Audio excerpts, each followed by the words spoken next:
Hey there. So I'm just out walking my dog Flint. I don't know if you can see him. There he is. And I wanted to check in with you and just come back onto this topic around sugar and refined carbohydrates, refined sugar. It's a really big problem in our modern world, especially at the supermarkets when we're going shopping. Everything, nearly everything that comes in a packet has some kind of sugar added to it. And this added sugar in our diet is having a really massive impact on our general health and well-being, on our brain health, on our joint health, on our bone health. And I think it's time that we stopped and really paid attention to what kinds of foods we're putting into our body and making a choice about what it is that we're eating and knowing that it has these negative effects on our health and well-being. So making a choice is hard because of outside influences, marketing, packaging, the desire to have something sweet, the desire to have something that's quick and easy, and life constraints, what have you.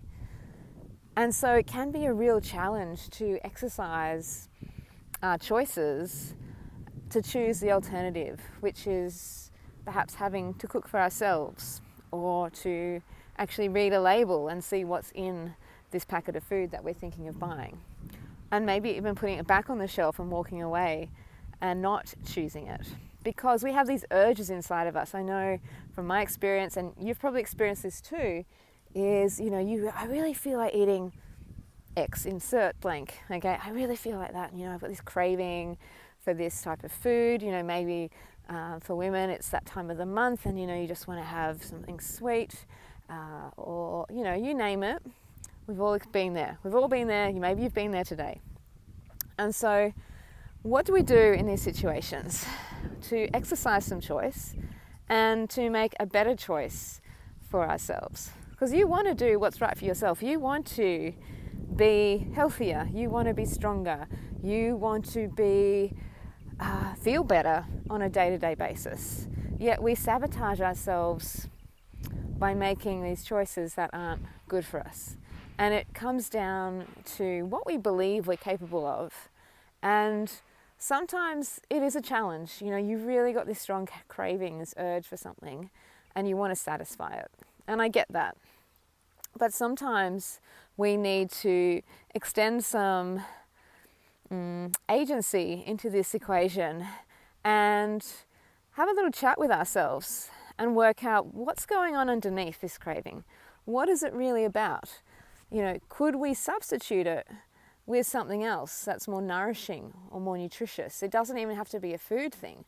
Maybe we're just craving the sweets because we actually just want deep nourishing inside our bodies, and we just think the food, that sugary thing, is going to fill that hole for us. And when in actual fact, something else entirely could help overcome that craving, whether that's chatting with a friend or receiving a hug or giving someone a hug, or maybe even just having a big glass of water and taking 5 deep breaths.